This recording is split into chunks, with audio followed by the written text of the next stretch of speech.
Heads up, Ravens fans. Myles Garrett of the Cleveland Browns has requested a trade, and I think Baltimore should try their absolute best to bring him home.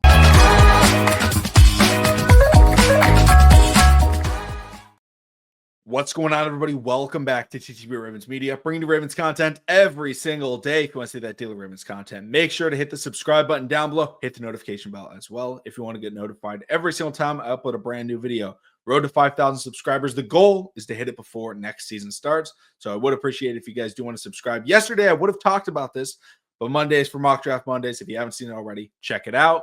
But now let's jump right into it. So Myles Garrett, superstar pass rusher. You could argue he's been the best pass rusher in the NFL for 5 years. I would say he's been in the best pass rusher in the NFL for 2 years. I think TJ Watt had a stint where he was the best pass rusher in the NFL. But Myles Garrett, the reigning defensive player of the year, pass rusher of the Cleveland Browns, who we play him all the time, and had 14 sacks this season. He's done.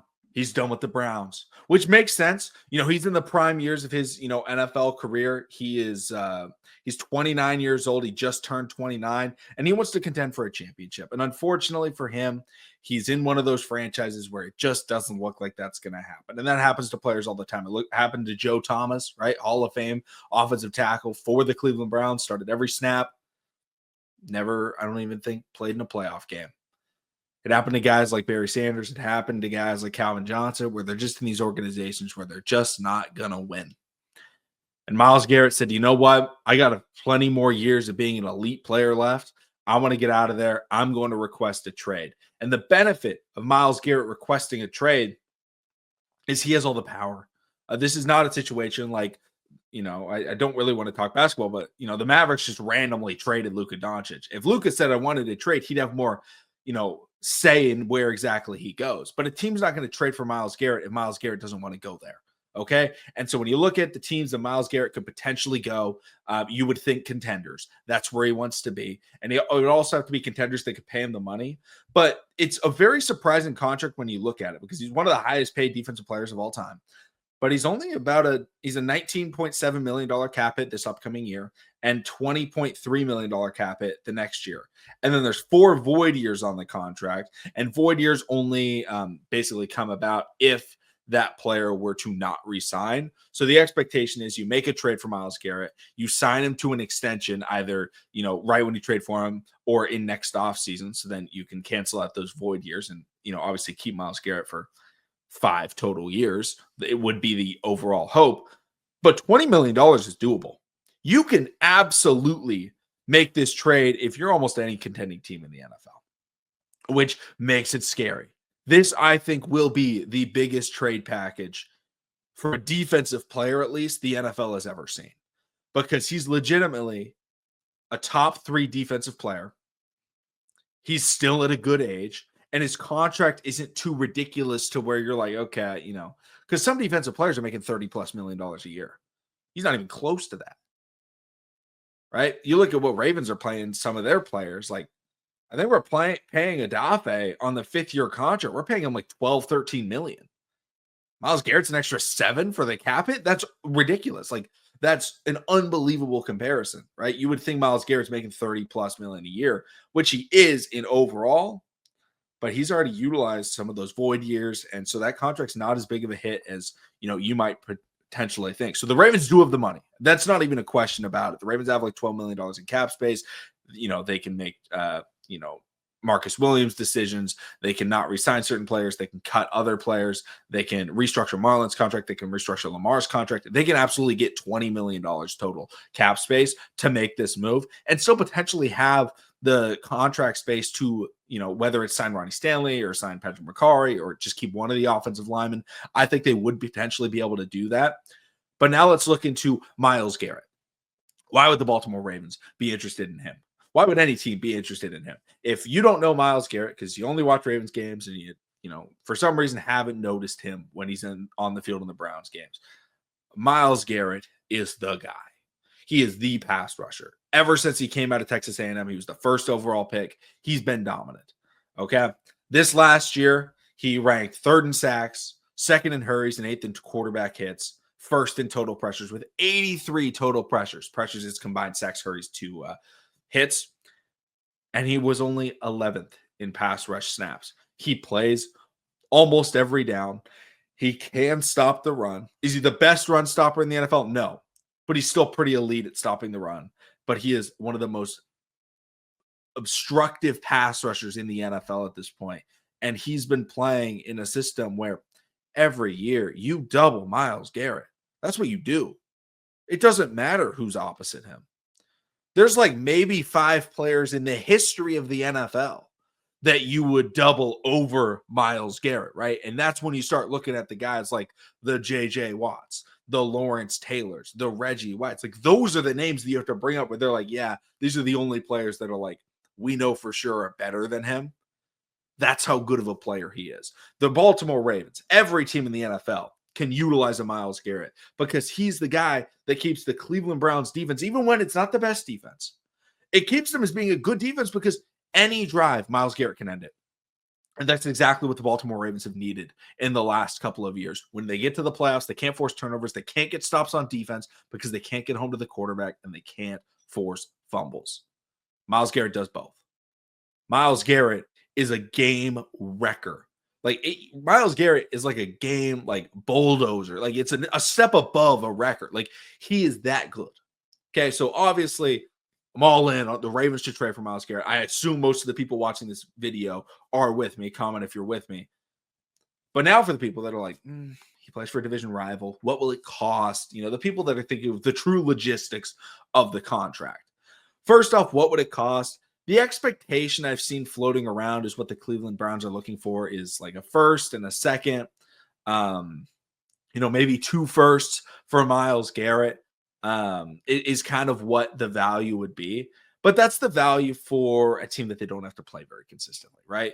If you're a team like the Washington Commanders, right? You're trying to be a contender. You don't necessarily have the edge pressure that you were looking for. You have good interior pressure. You could reach out to the Cleveland Browns and be like, hey, we're in the NFC. We don't play you very often. We'd like to offer you a first and a second. Like our first and second this year and maybe next year's second as well. And Cleveland would be like, okay, that's a pretty good offer. If the Ravens made that offer, they'd be like, no, we're obviously going with the Commanders because we don't play them all the time. The Ravens will have to pay a premium, which is unfortunate, but that's the way that it works. You don't want to trade your superstars to division rivals. But at the same time, I have a little bit of an issue with that belief because when you're looking at it from the perspective of a rebuilding team, who cares if the Baltimore Ravens, it's kind of easy to say this as a Baltimore Ravens fan, but who cares if the Ravens are really good because they get Myles Garrett for the next 4 years? I'm sorry to the Cleveland Browns organization, but the Cleveland Browns aren't contending in the next 4 years, right? And in 6 years, right, Myles Garrett's going to be 35. He's not going to be the, dominant pass rusher. That's when you might be contending. But the goal is, right, if you're tanking, you're selling the farm, you want to be losing. So making your division rivals better in the short term isn't as bad a thing as a lot of other people think. Now, you don't want to trade, a 23-year-old quarterback, to a division rivalry that could be a start because you might have to deal with that for 15 years.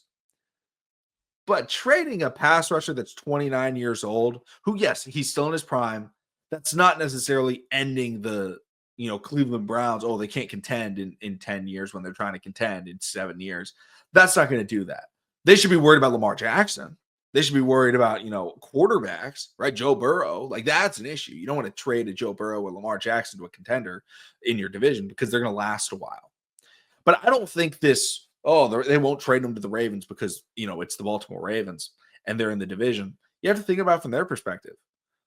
The Ravens getting really good doesn't hurt the Browns. It helps them because the Browns will lose while they're rebuilding, while they're trying to get their star quarterback, while they're waiting for Deshaun Watson's horrible contract to be over with. That's what they're doing.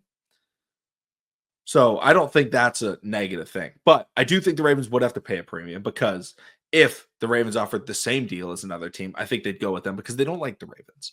So I honestly think it would cost at least 2 first-round picks for the Ravens to get it because we do have to remember Ravens are picking 27th this year.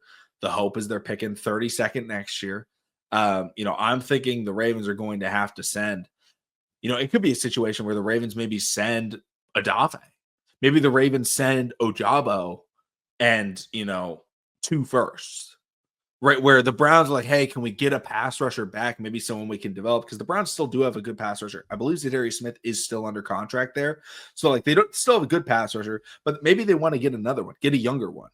And getting, an Adafe who they would now be able to hit him with the franchise tag. He's on the 5th year of his contract. I think it would still be worth it for the Ravens to try and make that deal, because the Browns would still get a pass rusher back that has had a 10-sack season. He's on the 5th year of his contract. They would try and extend him. Or an Ojabo who just hasn't been able to get a lot of playing time and snaps because of a little bit of injury problems, a little bit of just he's stuck behind Kyle Van Noy and Adafe away. But those are kind of like the 2 options that I have. I don't think I'd send more than 2 first-round picks. Now, if they were like, oh, you got to send 3 firsts, I think I'd still do it. But I don't think the Browns would need 3 firsts. I think it would be 2 firsts and maybe they'd have to get a second. But if you're telling me, right, as of today, February 4th, you're not sending this year's first and second, and then next year's first for maybe the best defensive player in football at the position the Ravens have kind of struggled with for the last decade, I don't know what to tell you. Myles Garrett is that guy. Eric DaCosta, I hope you're watching this video. Please get us Myles Garrett. He is the player that we need to take us over that hump, especially on defense.